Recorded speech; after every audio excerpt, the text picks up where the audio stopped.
Pessoal, bom dia. É uma alegria estar aqui com vocês. Quero agradecer muito a direção do Congresso, principalmente na figura da Sheila, que foi muito carinhosa conosco durante todo o tempo do nosso convite, sempre nos ligou, foi sempre carinhosa, e quero agradecer a todos pela bondade que teve comigo. E, ao mesmo tempo, agradecer a oportunidade de estar com vocês, a fim de que a gente possa falar de um assunto que nos envolve a todos. Ontem, nós tivemos uma aula excepcional do Gilson, mostrando aquilo que muitas vezes a gente não pergunta. Porque quando nós olhamos a questão 540 do Livro dos Espíritos, que fala aqui do átomo ao arcanjo, que também começou por ser átomo, a gente não faz a pergunta: o que o arcanjo está fazendo dentro do átomo? Porque nós sabemos que a evolução, como a própria doutrina espírita nos ensina, ela não é um acrescentar de fora, é um desdobrar de dentro. Para que dentro do átomo esteja o arcanjo, é sinal de que o arcanjo tem que estar com toda a sua potencialidade dentro do átomo, porque senão ele não se desdobra. Assim como o Gilson ontem ensinou em relação à semente e ensinou em relação que o carvalho já está dentro da semente desde o seu princípio. A mesma coisa acontece conosco. O que o arcanjo está fazendo dentro do átomo? Eu costumo dizer que a gente só presta atenção devida ao balde quando a gente faz a pergunta: por que a gente evolui? Até lá, a gente vai entendendo uma série de mecanismos que vários campos de filosofia, de conhecimento, principalmente a doutrina espírita, nos dá. Ou seja, nós vamos vendo que o processo vai se dando, nós começamos a ver a vida existente em outros mundos, a comunicação dos mortos, a morte que vai perdendo todo o seu impacto, a possibilidade da interação entre o mundo físico e o mundo espiritual, a existência das colônias espirituais, dando a melhor explicação a respeito do céu, ou a melhor explicação da erradicidade. Então, todos esses processos vão acontecendo, e nós vamos estudando tudo isso, até que a ciência começou também a mudar. Tudo aquilo que era concreto, tudo aquilo que era previsível, tudo aquilo que era determinado, deixou de sê-lo com o início do nosso século XX. A partir de 1900, uma revolução imensa ocorre na ciência, e tudo se tornou fluido, tudo se tornou movimento, tudo deixou de ser concreto. Antigamente se pensava que o átomo era uma partícula feita uma partícula de bilhar, feita uma bolinha de gude. Hoje se sabe que ele pode ser apenas uma nuvem e uma probabilidade de existência. Ou seja, nós estamos diante de uma ciência que deixou de ser concreta para ser muito mais abstrata. Hoje, dentro da física quântica, existe a função de onda, que nasceu das equações de Schrödinger, que fala sobre a possibilidade, ou é uma onda que não é um processo concreto, é um processo muito mais abstrato, que reflete possibilidades, que reflete probabilidade quando ela é colapsada. Ou seja, nós estamos diante de um mundo totalmente diferente e um mundo novo diante desse processo. E nós fomos recebendo essa revelação passo a passo. Primeiro foram os patriarcas. Depois dos patriarcas, nós tivemos os profetas. Depois dos profetas, nós encontramos aqueles que iriam inaugurar no mundo um campo imenso do conhecimento. Eu costumo dizer que do século 7 a.C. até Cristo, o mundo viu o seu mais extraordinário movimento do conhecimento. Eu falo que é maior do que a Renascença, porque naquela época nós vamos encontrar Tales de Mileto, nós vamos encontrar Anaxágoras, Anaximenes, vamos encontrar Pitágoras, vamos encontrar Buda, vamos encontrar Lao Tse, vamos encontrar Confúcio, vamos encontrar Davi, vamos encontrar Daniel, vamos encontrar Isaías, Jeremias, e todos eles vieram do século 7 até a vinda do Cristo. Todos. Vamos encontrar Sócrates, vamos encontrar Platão, Aristóteles, que dirigiu o nosso pensamento científico até hoje. Nós vamos encontrar esses grandes pensadores do mundo. E o Cristo vem e faz a síntese de todo esse conhecimento. O Cristo é a pedra angular, que a própria profecia dizia, a pedra angular que foi desprezada. Ele vai e faz a síntese de todo o conhecimento. Por isso que quando nós olhamos Jesus e o ensinamento do Cristo, nós vamos encontrar judaísmo, budismo, confucionismo, taoísmo, jainismo. Nós vamos encontrar todos os ismos. Porque Jesus faz a síntese de todo esse conhecimento. E mais, ele lança esse conhecimento para o futuro. Faz a síntese daquele momento histórico e faz a síntese do futuro desse conhecimento. E no futuro do conhecimento, ele vai sendo desdobrado. Nós vamos encontrar Plotino, vamos encontrar São Tomás de Aquino, vamos encontrar Santo Agostinho, que vai trazer Platão para dentro da igreja, São Tomás de Aquino, que vai trazer Aristóteles. Nós vamos encontrar toda uma fileira de pensadores. E dentro das fileiras dos pensadores, nós vamos encontrar a igreja do Cristo. Sempre existiu no mundo duas igrejas. A igreja do Cristo, com os pais da igreja. A igreja do Cristo que tem a figura, por exemplo, de Santa Matilde de Mandelburgo, que tem a figura do Mestre Ecade, que tem a figura de São João da Cruz, que tem a figura extraordinária de Santa Teresinha de Jesus. Essas são a igreja do Cristo. E ao mesmo tempo tem a igreja dos homens. A igreja que tem Gregório IX, que institui a Inquisição. A igreja que tem Torquemada. A igreja que faz as cruzadas. A igreja que se distancia do Cristo. E tem também a igreja de Francisco de Assis, do qual o poema de amor, Adelaide fez a gente aqui rezar e chorar, lembrando da nossa pequenez. E nesse contexto, em todo o conhecimento, Jesus, então, através dos seus emissários, inaugura no mundo uma das mais preciosas joias do conhecimento na ciência. E o mundo tem a figura de Galileu Galilei. E aí, tudo passa a ser medido. Não adianta só afirmar, tem de comprovar. E a teoria científica, então, ganha corpo. A figura de Galileu Galilei encontra Kepler como uma das pessoas que, junto a ele, começa a constituir o pensamento científico. Mais tarde vem Faraday, mais tarde vem Maxwell, que com 6 equações domina o conhecimento eletromagnético. Igual ele, só Schrödinger, que faz equações extraordinárias. E esse mundo todo tinha conhecido uma mente que nós poucas vezes vamos ver igual. Só existia uma pessoa igual, que é Newton, que faz um trabalho extraordinário. E Newton cria uma teoria que é a teoria da gravidade e explica essa teoria como se fosse uma força que age à distância e misteriosa. A matéria atrai matéria na razão direta das massas e na razão inversa da distância. E programa essa força para o universo todo. E ninguém consegue explicar por que a matéria atrai matéria, por que existe um movimento, e que força misteriosa é essa que age em todo o universo. Até que chega 1900. Quando chega 1900, Planck, discutindo a questão da emissão da energia de um corpo negro, ele tem uma solução totalmente contrária daquilo que se esperava. Pela primeira vez na história, ele define algo como algo discreto, uma pequena quantidade. Essa pequena quantidade vai ser conhecida como quanta, como quanto, cujo plural é quanta. E inaugura no mundo a física quântica.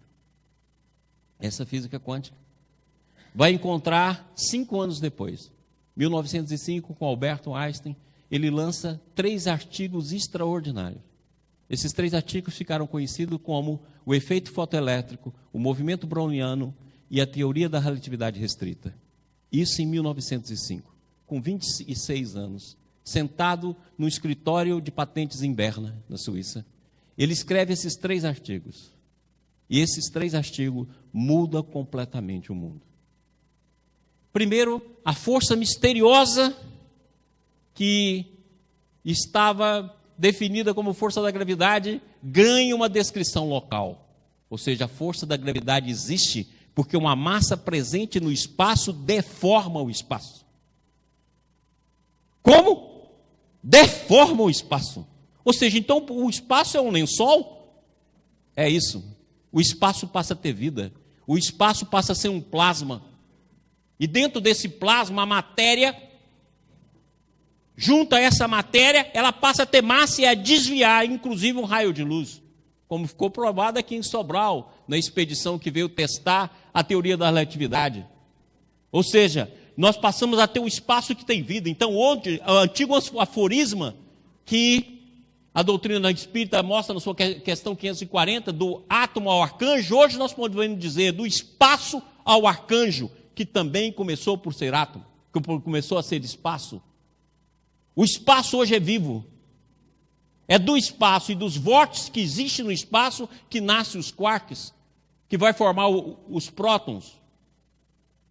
Acabou, não existe mais a partícula como campo fundamental, porque o campo fundamental hoje, elementar, é um campo do qual a partícula é apenas um efeito. E agora nós estamos diante de um espaço que tem vida, que gera todo o movimento. E aí, por volta de 1915, Einstein completa a teoria da relatividade restrita com a teoria da relatividade geral, com dois princípios absolutos. A gente tem mania de dizer, o Einstein falou sobre a relatividade. Não, o Einstein falou sobre o absolutismo, porque dentro da relatividade ele dá dois princípios absolutos, que o primeiro é a existência de uma constante no universo, que é a velocidade da luz. Ou seja, uma constante que não varia com nenhum outro tipo de movimento. É uma constante universal. E depois, ele vai mostrar que o movimento, ele é idêntico, ele pode ser comutável dentro do princípio de identidade. E nesse momento, mentes privilegiadas começam a fazer nascer a física quântica. E a física quântica consegue ter três grandes variáveis de interpretação. E uma delas, a maior delas, é o que ficou conhecido como a interpretação de Copenhague, onde Bohr, Heisenberg, lutam em princípio contra de Broglie, contra o Einstein, contra Schrödinger, que eram realistas, que queriam que o determinismo continuasse. É quando Adelaide mostrou aqui para nós que o Einstein diz, Deus não joga dados. E hoje a gente sabe que não só Deus joga dado, como o universo é um cassino. É pior do que Einstein pensava. O universo é um cassino. E quem dirige esse cassino é o princípio da incerteza de Heisenberg. E o princípio de incerteza de Heisenberg, que fala que você não pode definir ao mesmo tempo as variáveis que são comutáveis, como é o caso da posição e como é o caso do momento de uma partícula. Ou seja, se você definir uma, você não define outra. Se você der o critério absoluto a uma, você não consegue dar o outro, mostrando que existe no universo possibilidades complementares. E mais, para que o nosso universo exista dentro de algumas teorias da física quântica, precisa existir um universo além do tempo e do espaço. Sem o universo além do tempo e do espaço, nós não temos o nosso universo. E aí, como diria Carlos Drummond de Andrade, tinha uma pedra no meio do caminho. No meio do caminho tinha uma pedra. E agora, como é que nós vamos fazer com as nossas crenças? Como nós vamos fazer para compreender tudo isso? Precisava vir missionários que explicassem tudo isso. Precisavam vir mentes privilegiadas que pudessem explicar para nós, feito de barro, que estamos aqui no primeiro andar do edifício que a Adelaide mostrou, primeiro andar da força. Você viu que ela foi educada? Eu não sou, porque eu sou evoluído, né? Então, se eu sou evoluído, eu estou no primeiro andar lá, o de baixo, aquele andar da força, é lá que nós nos situamos. com a transição para a astúcia. Ou a gente usa a força, ou a gente mente. Não tem saída para a gente. Então, o que acontece? Nós estamos nesse andar. Alguém precisava explicar as coisas para a gente. E aí, Deus manda a doutrina espírita. E a primeira coisa que chega até nós é a codificação kardeciana. Inicia com 1018 ou 1019 perguntas conforme aquilo que a gente quer definir. É o homem perguntando para o céu. Olha que interessante, pela primeira vez na história, nós passamos a ter de forma codificada, porque sempre existiu, uma maneira de aprender, uma maneira de consultar, uma maneira de ver um conhecimento novo, o conhecimento dado pelos Espíritos. E 1019 perguntas traça essa primeira visão. E Kardec escreve 5 livros que ficou conhecido como o Pentateuco Kardeciano, semelhante ao Pentateuco de Moisés. Aí Deus manda alguém que pega a obra de Kardec e multiplica por 80. Então, seus 5 vezes 80, que é o Chico. E, na hora que o Chico chega, ele desenvolve todo o conhecimento que o Kardec havia dado. Kardec fala em erraticidade. A igreja tinha nos ensinado o céu. E a gente não sabe absolutamente nada disso. O que é céu, o que é erraticidade? E o Chico chega, através do lápis dele, semeia a visão das colônias espirituais. Como diz o Jorginho, André Luiz povoou o céu. E na hora que surge essa visão, nós passamos a ver o céu não mais como algo que está em cima ou algo que está embaixo, mas como a dimensão do espaço. E a ciência hoje procura desenvolver teorias a respeito da dimensão do espaço. Elas ainda estão pequenas. Ou seja, dentro da teoria da corda ou da supercorda, que leva em consideração a supersimetria, nós podemos ter de 6 a 12, até algumas teorias a 20 dimensões além do nosso espaço. Mas são dimensões microscópicas, como se o nosso espaço fosse um skate, e a rodinha do skate fosse o espaço dobrado e minúsculo diante desse outro espaço. E várias outras rodinhas de skate dentro desse skate, fazendo com que a gente não veja esse espaço, mas ele é microscópico. Mas hoje em dia, explorando melhor a teoria da relatividade geral, se chega à conclusão que pode existir espaço de qualquer tamanho. Então a ciência começa a abrir a visão, estudando a matéria para um novo espaço. E dentro dessa visão surge a teoria da evolução. Como já foi falado aqui, com Darwin a gente vê a evolução da forma. Com a doutrina espírita nós vemos a evolução do psiquismo. E o Chico vem e escreve evolução em 2 mundos, mostrando que a evolução se dá em 2 dimensões. Da mesma forma que havia dito Rustem quando escreveu os 4 evangelhos, ou seja, a evolução se dá no plano espiritual.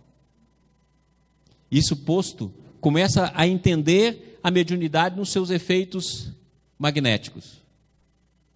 Ou seja, nós começamos a ver a mediunidade como irradiação, o pensamento como raio, como força eletromagnética. Mas a pergunta tinha ficado: e a teoria da relatividade? E a teoria quântica? Quem que vai falar sobre isso?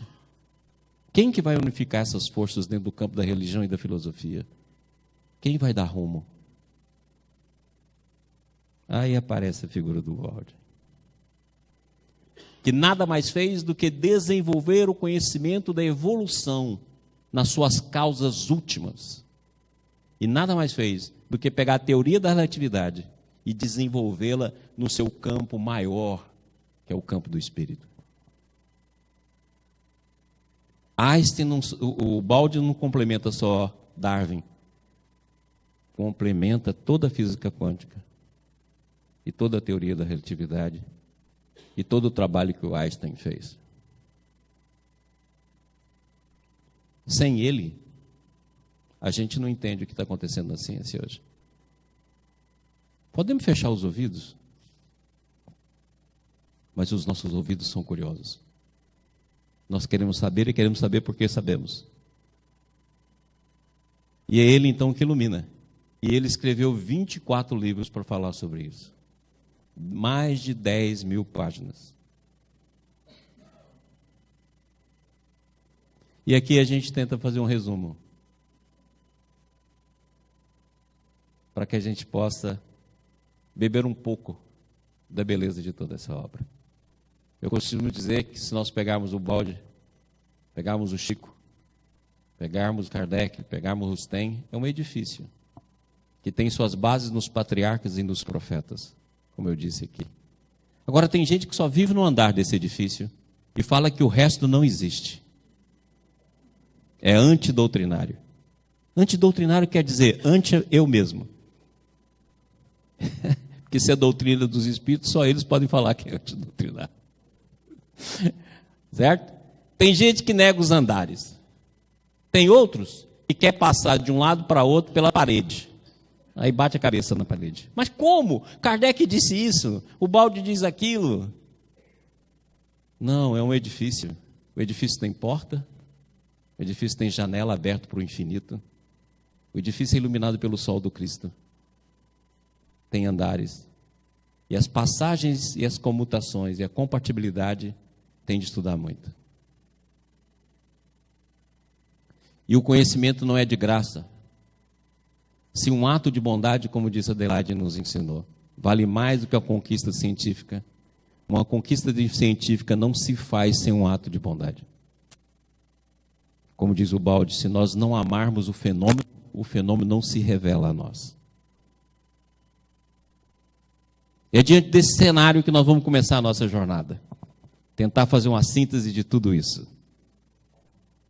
E começamos com aquilo que o Júlio falou para a gente ontem. Em homenagem aos 150 anos do Evangelho segundo o Espiritismo. E lá no Evangelho segundo o Espiritismo fala o seguinte: no cristianismo encontra-se todas as verdades. E agora nós sabemos por quê, porque o Cristo fez um resumo. Não é que o cristianismo substitui as outras religiões. Nós somos conhecimentos complementares. É por isso que quando o balde vem, o primeiro livro que ele diz é Grandes Mensagens, que é uma consequência de um trabalho feito durante anos. Mas ele escreve a grande síntese, para dizer o seguinte: olha, eu estou fazendo a síntese do conhecimento. Ignorantes, assustai-vos. Chegou a síntese. É isso que ele quis dizer. Ou seja, nós estamos numa época, eu costumo dizer, que nós estamos construindo as praças. Existiam vários caminhos para a humanidade. E hoje todos desaguam numa praça. E essa praça é a praça da síntese. E dentro dessa praça, o cristianismo então tem todas as verdades. Por quê? Porque o cristianismo povoou o campo do pensamento. E ela é uma síntese. O Cristo já foi uma síntese. E volta a falar na figura de sua voz, como Espírito da Verdade, fazendo a síntese do mundo moderno.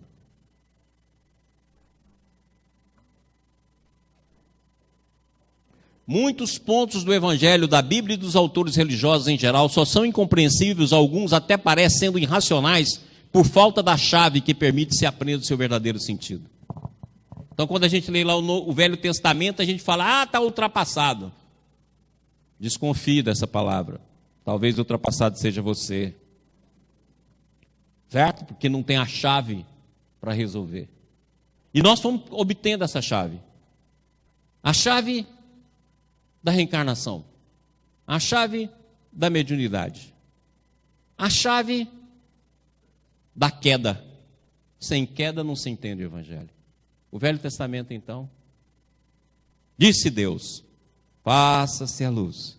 E a luz foi feita. E viu Deus que a luz era boa.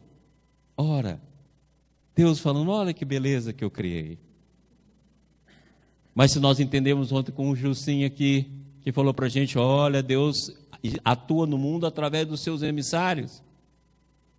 Então nós podemos começar a entender que existem os Cristos solares, os Cristos planetários, os Cristos galácticos, os Cristos universicos, que criam a partir da dimensão onde se deu a queda e onde nós estamos. Então nós começamos a entender que Deus viu que era bom, falou: meu filho, você fez uma coisa boa.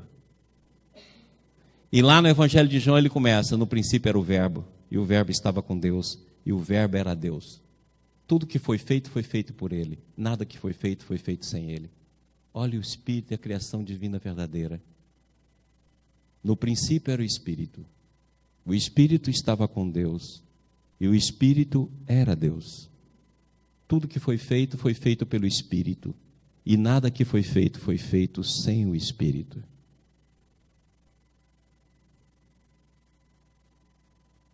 Nada.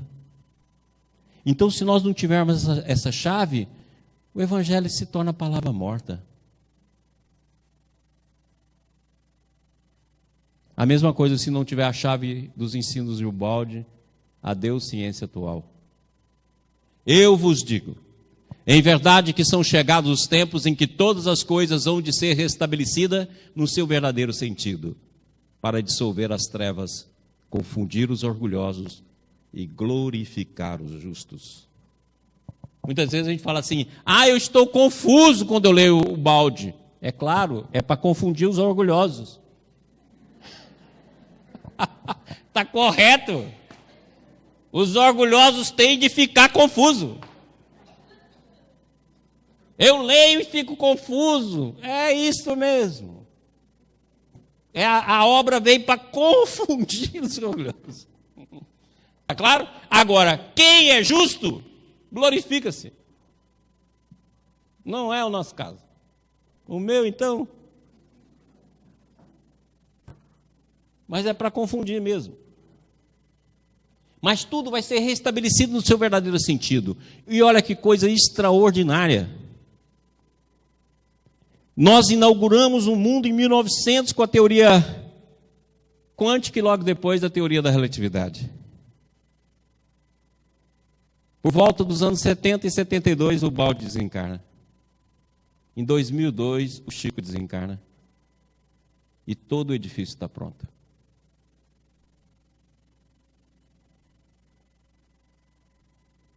Agora, em outubro de 2014, os dados registrados por aquele satélite denominado de Planck, que o Gilson mostrou ontem, vai ter os dados dele. A partir de 2014, o CERN começa a pesquisa da matéria escura.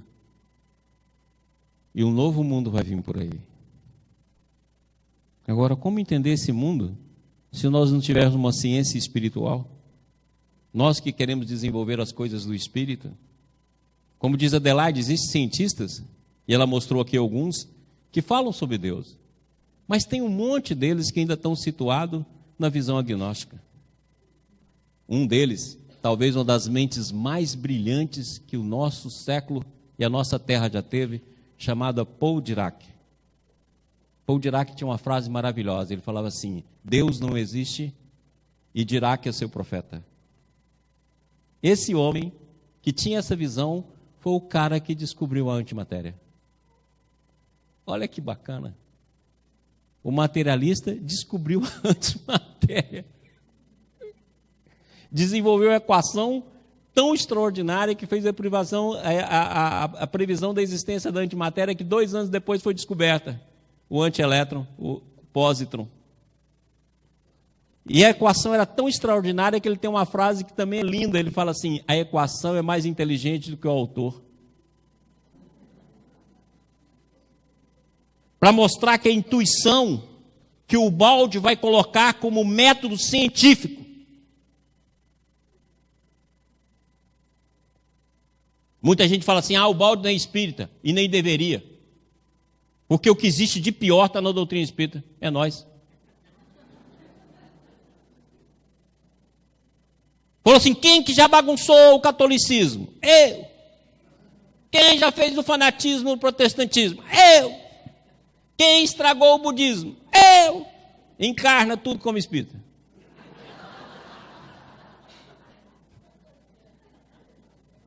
Nasceu a gente. Ainda achamos que somos bonitinhos do papai. Não, nós somos falidos. Por isso fala, espírita, vós sois o trabalhador da última hora. Ou é agora, ou acabou.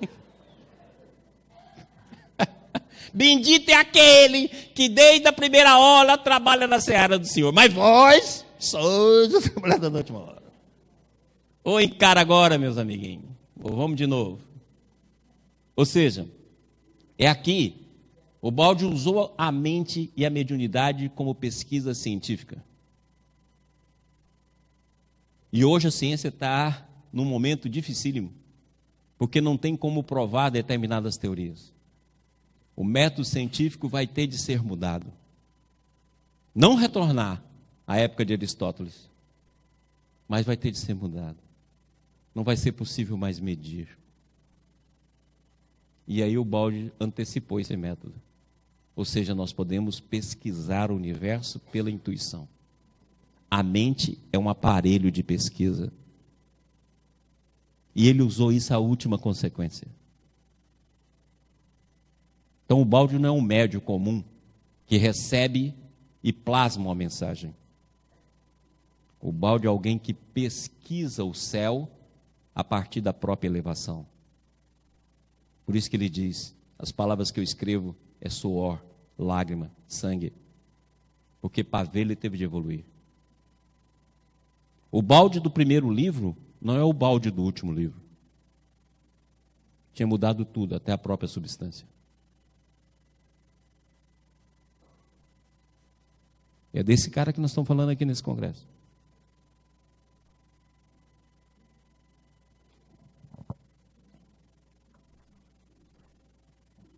Nós aprendemos com a doutrina espírita o fluido universal.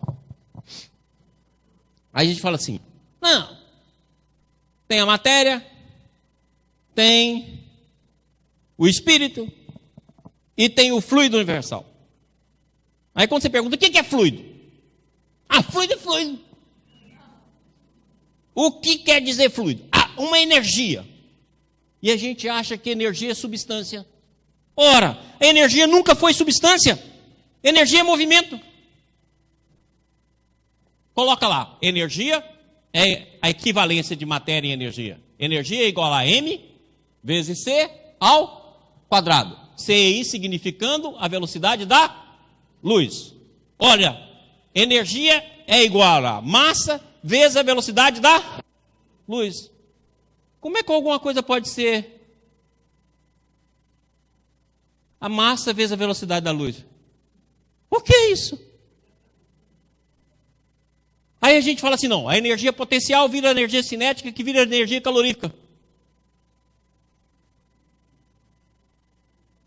Agora, o que é massa? Massa é pior ainda. Massa é igual a energia sobre velocidade da luz ao quadrado. Mas massa também é movimento? Ou seja, quanto maior o movimento, maior a massa? É. Por isso que a velocidade da luz é a velocidade limite. Então a partícula, para poder viajar na velocidade da luz, não pode ter massa? Não. Uai, então o fóton não tem massa? Não. Mas como é que alguma coisa pode existir sem massa? Existe a luz. Ou então pode existir sem massa? E tem dimensão? Não. Como é que pode existir uma coisa sem dimensão? Igual o doido do Gilson disse ontem. Sem espaço, sem tempo. Uai. A luz. Você sabia que quando você viaja próximo da velocidade da luz, o espaço diminui e o tempo para?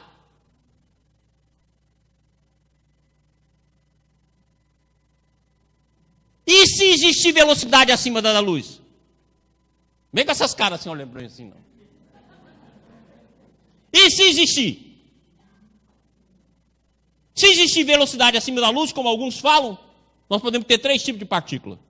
Talvez os fótons tárdios, como diz o Fred Alan Wolff. Os fótons tárdios, os fótons luxos e os fótons táquios. Tárdio abaixo da velocidade da luz, luxo na velocidade da luz e acima da velocidade da luz, táquios. Se existir o táquio, sabe o que acontece com essa partícula? o efeito acontece antes que a causa.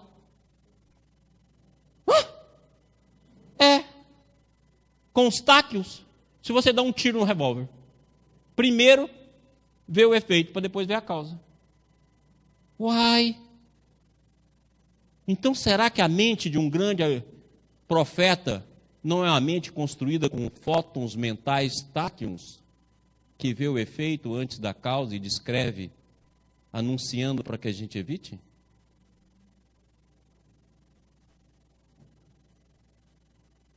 Será?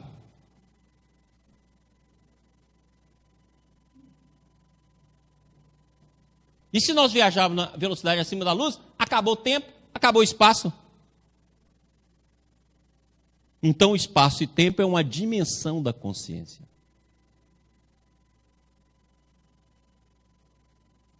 Quem sabe amanhã não vamos aprender que o espaço faz parte do inconsciente coletivo da Adelaide.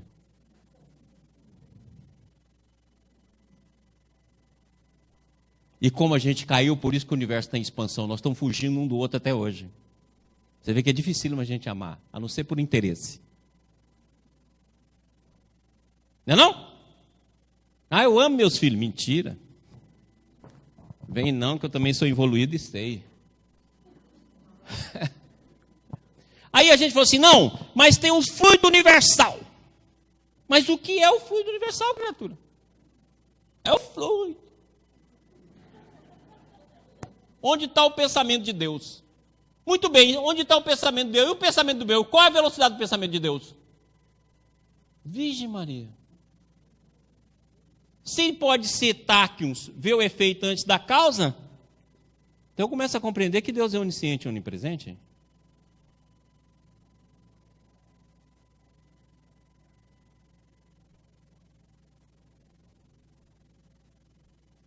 Aí você fala, então o mundo é igual acontece nas nossas televisões. Na minha casa, é perto do estádio. Estava eu e Silvia assistindo o jogo do Brasil, aquele jogo que teve antes da Copa. Aí o estádio gritava, gol! E a gente ficava na frente da televisão, 5 minutos depois do gol corria. Levava 5 segundos, nós olhamos no relógio. 1, 2, 3, 4, 5, aí o gol corria. Eu falei, olha aqui, é isso aí que acontece na nossa vida. Nós estamos no mundo da TV. Ou seja, vivemos só no passado.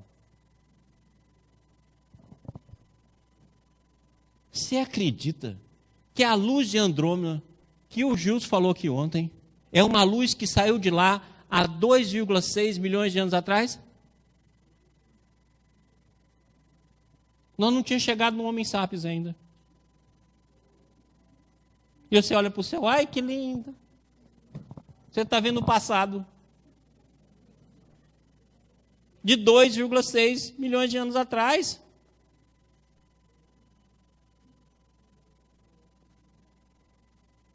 E é isso que a gente faz, vive do passado.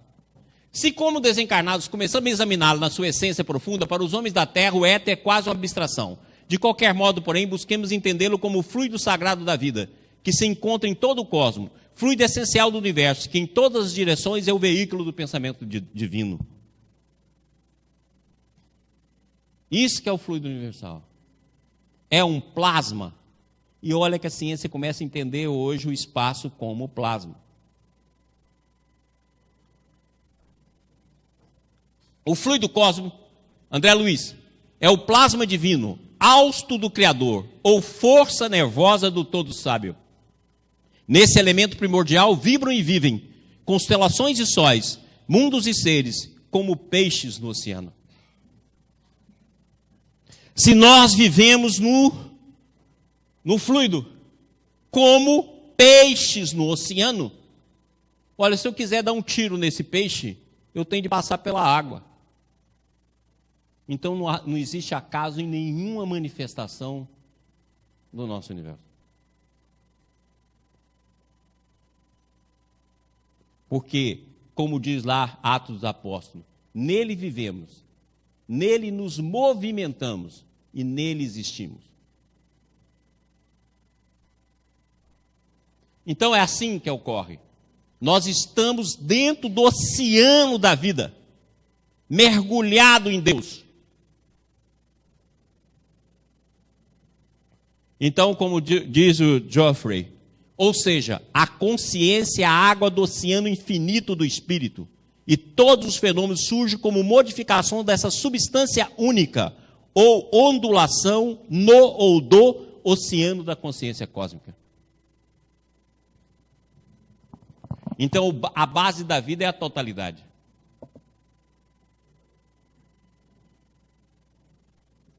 Nós não estamos separados uns dos outros.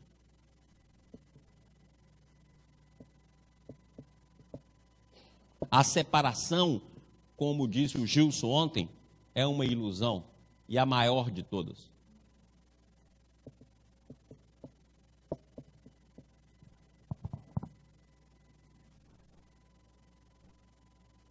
Agora, que plasma divino é esse, diabo? Que coisa de plasma? E o Emmanuel vem e responde: plasma divino com que Deus envolve tudo que é criado. O amor é o hálito dele mesmo. Esse oceano é um oceano de amor. Então, o que é o fluido universal? Amor. Ele lá em cima é hálito divino, amor. Aqui embaixo é matéria.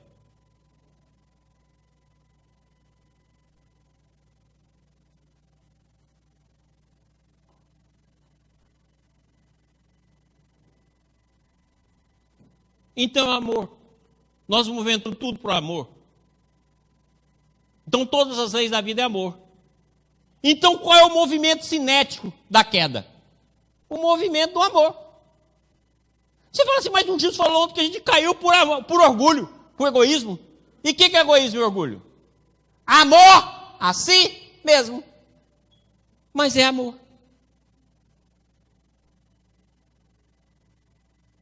Esse foi o nosso problema. Amor a nós mesmos.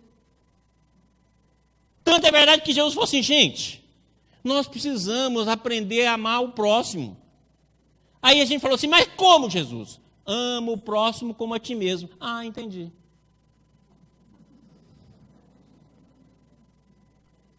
Porque é a única linguagem que a gente entende. A nós mesmos. Fazei aos outros o que quereis que vos faça. Ah, é difícil, né? Difícil. Que a gente quer fazer a nós e nada para os outros. Por isso que é difícil. Só nós ficamos assim, por isso que houve a queda. Fala, como é que o espírito pode ter caído do seu estado de pureza? Porque no momento em que dilatou o campo da consciência, dilatou não com amor ao todo, mas com amor a si mesmo. Surgiu a queda, surgiu o ego, surgiu esse inferno que nós fizemos. Só que isso aqui é o fundo do inferno. O Gilson não fala porque é bondoso. Eu não sou. Eu costumo dizer que está claro, meu nome já é assim, Maurício, não sou bom. Eu sou o cão. Como eu não sou bom, então fica claro, aqui é o fundo do inferno. Se o inferno tiver fundo, é esse. Não tem no universo ninguém pior do que nós. Quando os anjos conversam, falam, onde é o inferno? Eles falam assim, ó, você desce, vai chegar num lugar que chama Via Láctea, aí você vai na galáxia, aí tem uma galáxia, tem um planeta lá chamado Terra. Lá é o fundo do inferno. Aí o cara fez, tem algum igual a ele? Tem, mas a gente não sabe onde está. Mas esse a gente tem certeza. O fundo do inferno é lá. E vai, quem é que dirige ele? O Cristo. O que ele faz? Já fez de tudo. Já fez de tudo. Até em pessoa ele foi. Não adiantou. Começou a pregar, não deram, deixaram ele pregar durante 3 anos só. Pá, pregou ele na cruz. Aí mandou um apóstolo atrás de outro apóstolo, tudo mataram. Aí, para não matar mais, mandou médium. Fala que é doido, esquizofrênico. Mas será que não tem nenhum lá que acredita? Acredita, mas pega as coisas e fica discutindo. Não, tá errado. Não, tá certo. O ignorante que discute a sabedoria. Nós. Melhorado alguma coisa? Nada. Antes matava com cacete. Hoje mata com bomba.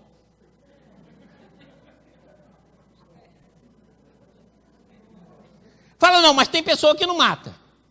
Não mata na bala, mas mata na palavra. Inferniza os de casa. Emmanuel tem uma frase que eu acho maravilhosa. Obsessor é todo aquele que importuna. Levanta a mão quem não importuna ninguém aqui. Me levanta a mão, sincero. Que não importuna com a brincadeira, com a palavra, com o telefone celular ligado na palestra.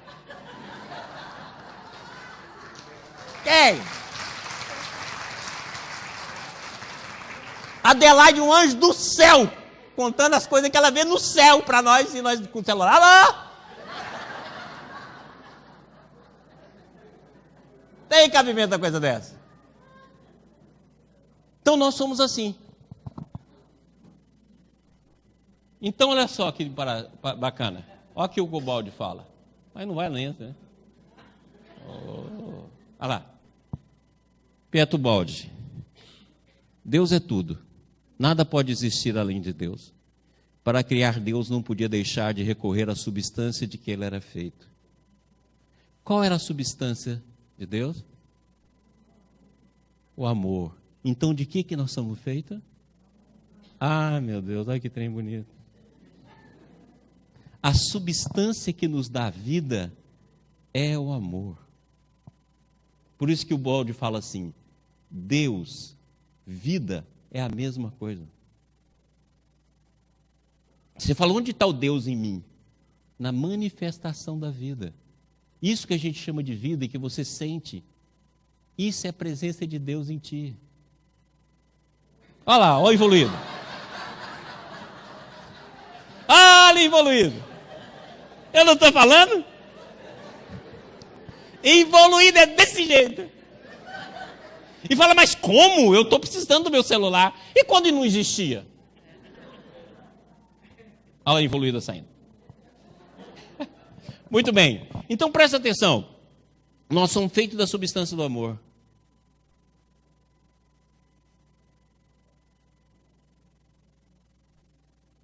É como diz o Jorge, não tem jeito. Deus cismou com a gente. O amor há de nos contaminar. Porque nós somos feitos dessa substância, por isso que não para. Por isso que a Adelaide falou que a insaciabilidade do desejo é a base da nossa evolução. Não tem jeito. O amor quer se manifestar, porque nós somos feitos dessa substância. E qual é a primeira expressão do amor? A liberdade. Agora a gente entende por que existe o livre-arbítrio. Aqui, nós não vemos livre-arbítrio. Porque, como diz o Baldi, nós já estamos no fundo do inferno. Então a gente vê apenas o livre-arbítrio da sua feição lateral. Que é a feição da vontade. Mas o livre-arbítrio primordial, esse foi o que nós escolhemos. E foi aí que ocorreu a queda.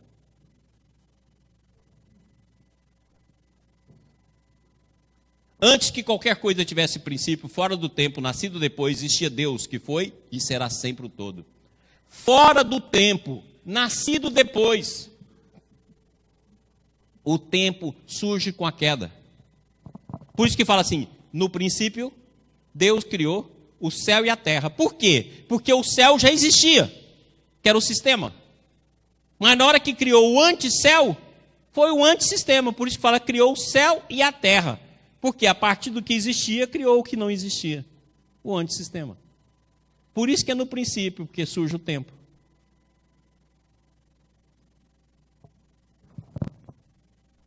Nada se pode tirar, nem acrescentar, mesmo em sua criação, que não pode estar acima ou além, mas sempre como sua emanação. Sua característica fundamental era o amor, qualidade pela qual se exprime a natureza de Deus, princípio que deriva de todos os outros.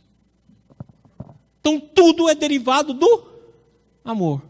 Agora, quais são as duas características do amor? O Justo falou aqui ontem. Qual foi? O amor expande e o amor contrai. Aí você fala assim, não, mas o Justo falou que o sistema é inamovível. Não. O Balde fala que o sistema é inamovível por quê? Porque todo movimento é em relação a. Não existe movimento pelo movimento. O movimento é em relação a. Como não tem tempo e espaço, como é que vai ter movimento em relação a? O movimento do sistema é em relação a Deus. Por isso que o Balde fala que é o movimento retilíneo uniforme. Retilíneo aí de retilão moral. Ou seja, o movimento no sistema é o movimento do amor, expansão e contração. Por isso que Jesus fala, vinde a mim, vós que sofreis e estáis sobrecarregado, que eu vos aliviarei. Olha o amor, vinde, ó amor atraindo.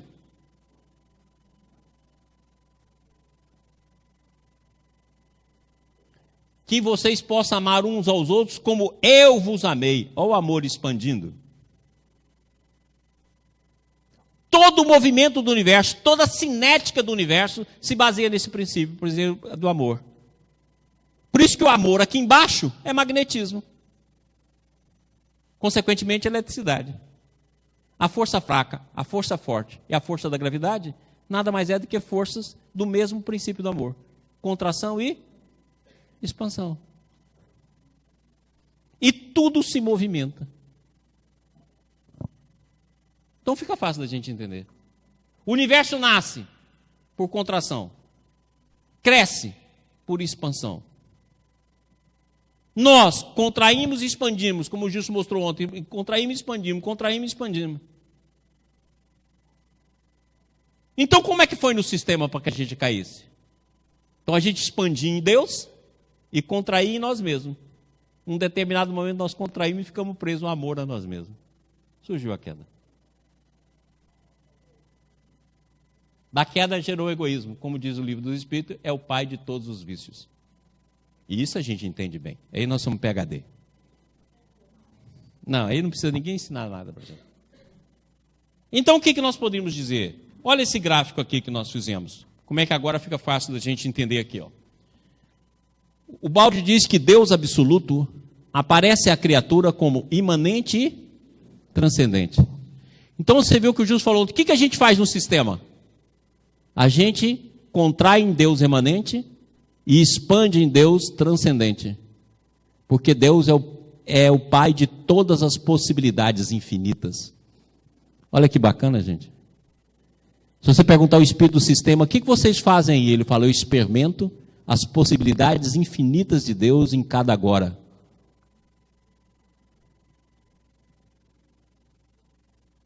Olha que bacana, hoje a ciência começa a estudar tipos diferentes de infinito. E é exatamente isso que a gente faz no sistema. A cada momento, se a gente pudesse falar em momento, a gente experimenta um infinito da transcendência divina. Vai ser feliz assim lá na China.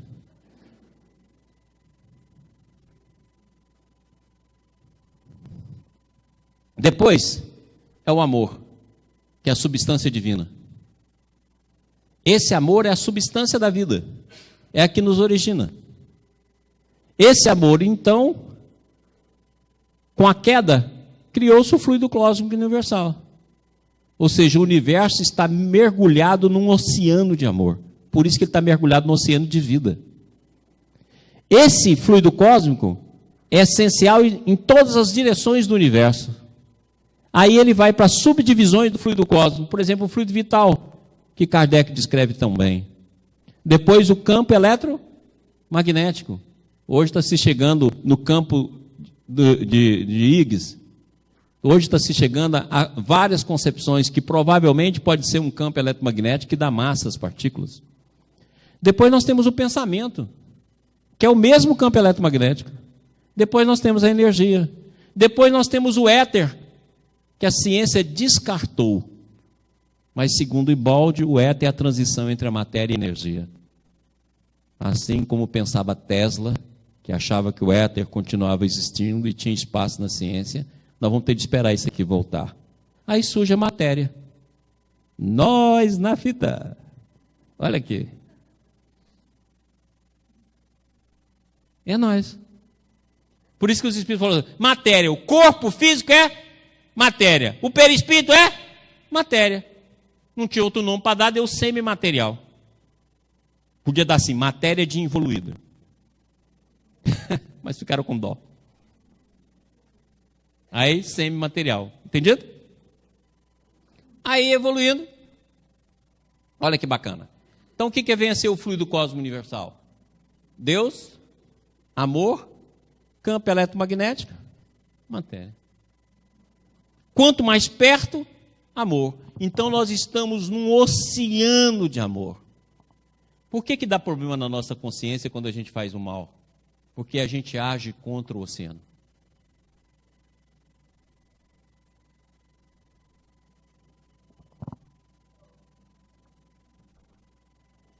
Reconhecido o axioma, o universo obedece a uma lei de unidade. Somos obrigados a reconhecer que o que se encontra no todo existe igualmente nas partes. Ora, se o amor está no todo, em cada parte que nós nos constituímos está o amor. Agora, eu não entendo esse amor, a não ser amor a mim mesmo. Entendeu onde está o nosso problema? Nós só conhecemos uma versão. No câmbio da vida, a gente só troca amor por amor a si mesmo. O amor chega, manifesta em nós, a mim mesmo. Não, meu filho, dá um pouquinho para os outros. Só se for da minha família. Aí você ainda dá. Não, mas vai um pouquinho mais do meu time. Ainda dou. Tá claro? Se eu tiver interessado numa garota, ainda vai. Mas caso contrário, é meu. Lutei muito para conseguir. Aí fala, não, mas finge um pouco. Aí a gente vai no trabalho social do Centro Espírita, fingindo. Finge. Vou levar alguma coisa para alguém. Você fala assim, não, mas eu vou 2 horas no Centro Espírita por semana. Soma isso a vida toda, não dá nem o tanto que você dormiu em 2 dias. É uma vergonha. Mas é assim que somos. A substância fundamental, material de construção do edifício das coisas, é um puro campo eletromagnético, desaparecendo toda ideia de substrato material. É isso que a ciência descobriu. O Balde fala nisso em Deus e Universo. Mas o que foi? As concepções de ontem, Emmanuel, deram lugar às novas deduções. Estudos recentes da matéria vos fazem conhecer que os seus elementos se dissociam pela análise, que o átomo não é indivisível, que toda expressão material pode ser convertida em força e que toda energia volta em reservatório do éter universal. Pronto. Ficou tudo fluido. E é para isso que nós caminhamos. Desde que o amor nos contamine. Se o amor nos contaminar, espírito e matéria. Aí ontem, o louco do Gilson teve a coragem de dizer aqui que o espírito e a matéria são comutáveis.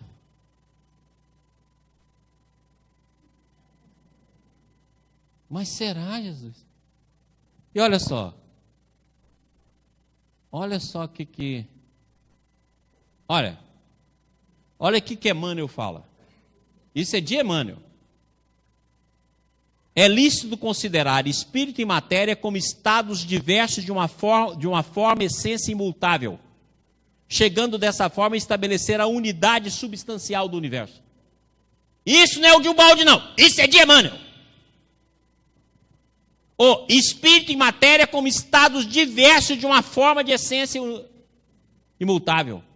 A unidade, ou seja, espírito e matéria, não tem espírito separado da matéria como Descartes pensou.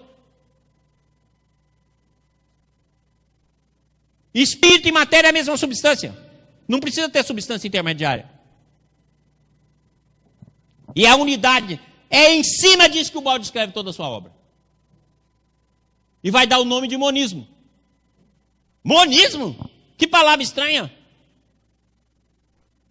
E o Emmanuel não usou. Dentro, porém, desse monismo, físico-psíquico, perfeitamente conciliável com a doutrina dualista, faz-se preciso considerar a matéria como estado negativo e o espírito como estado positivo.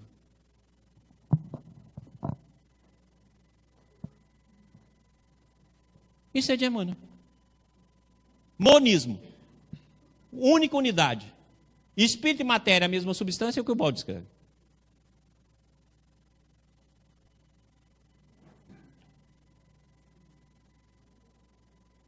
Aí fala assim, isso não é espírita. Não é o seu espiritismo, ignorante.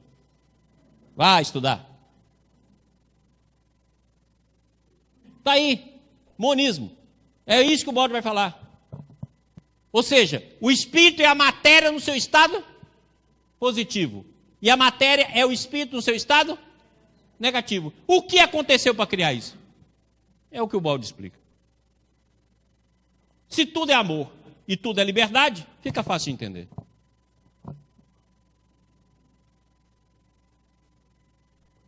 É quem que dirige esse negócio aqui, gente? Qual é o meu tempo aí? Hã? 10 minutos? Me aguenta. 10 minutos aí. Então, olha bem. Olha o que o Geoffrey fala. Eu peguei outros caras para falar do que o Baldi fala. Que hoje em dia está fácil. Antes o Baldi era uma voz só. Hoje em dia tem centenas. Isso gerará a matéria como uma condensação da consciência. Ou menor velocidade e maior amplitude de vibração. Que é esta. Toda matéria é consciência em estado diverso de evolução. Ou desenvolvimento espiritual. É o que o Baldi fala.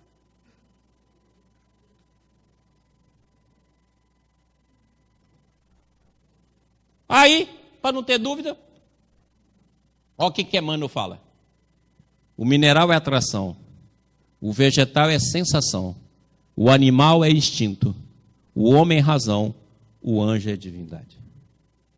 Uma espiral que vai se abrindo através do tempo.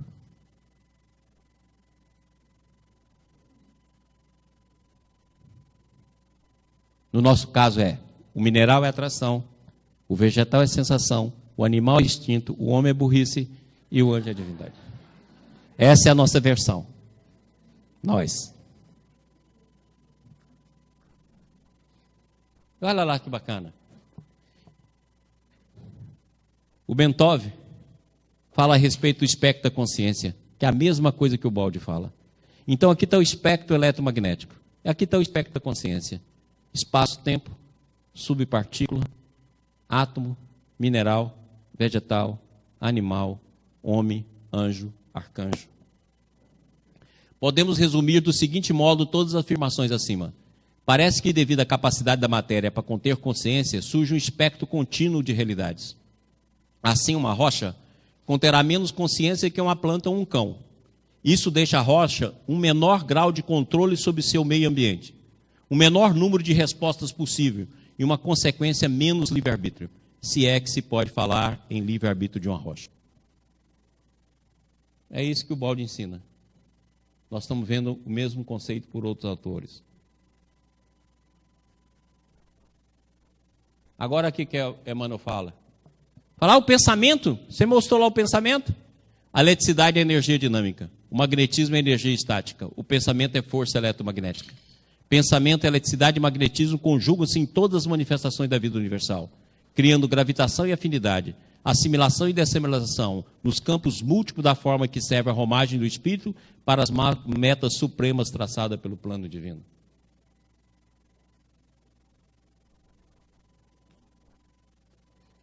Então aqui, nós vivemos dentro de um cone de espaço-tempo. Está entendendo aqui, gente?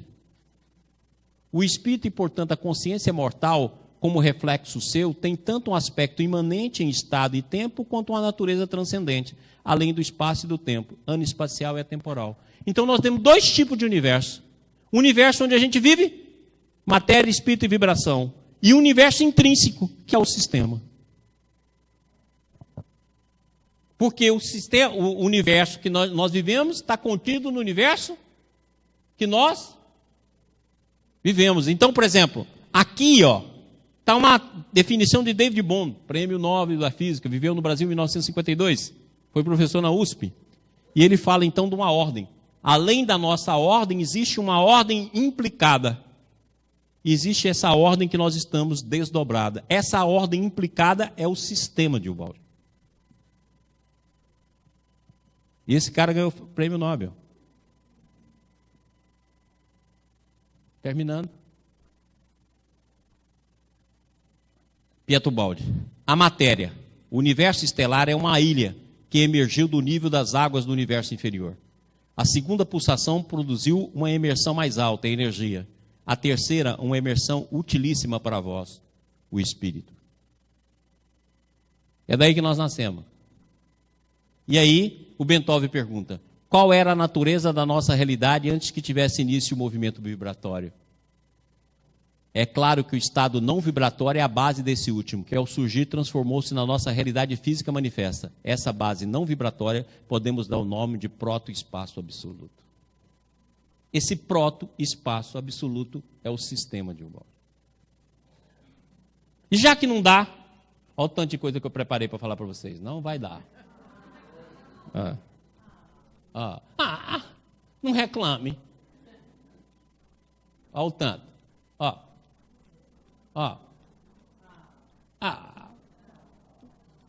Viu?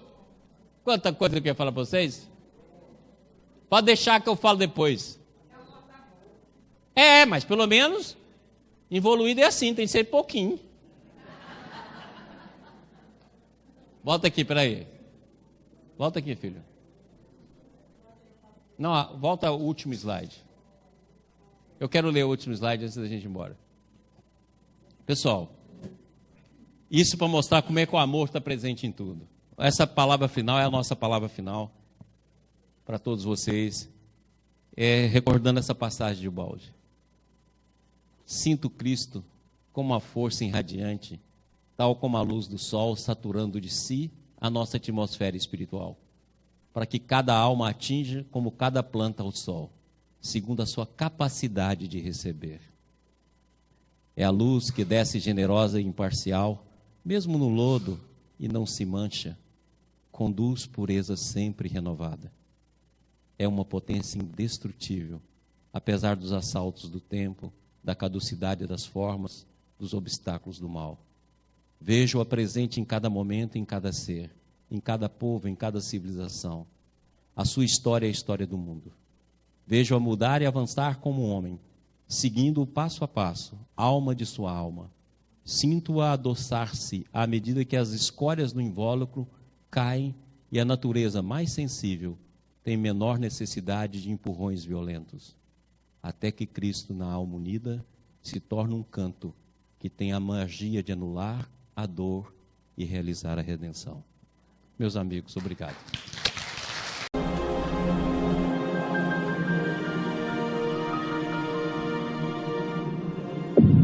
IBS, Instituto Brasileiro de Benemerência e Integração do Ser. www.ibis.org